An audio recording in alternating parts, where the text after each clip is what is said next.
When installing any door-window sensor, first locate the raised guides on one side of the sensor, which will need to match up to the raised arrow on the magnet when installed.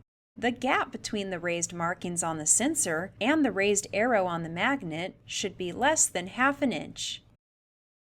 The sensor can be mounted either on the door or on the door jamb, provided there is room for the sensor to sit flush to the surface. In the case of a door with molding, you will most likely need to install the magnet on the molding and the sensor on the door. Simply peel the adhesive tape off the back of both the sensor and the magnet and adhere them to the surface. Once again, be sure to align the raised marks on the side of the sensor with the raised arrow on the magnet.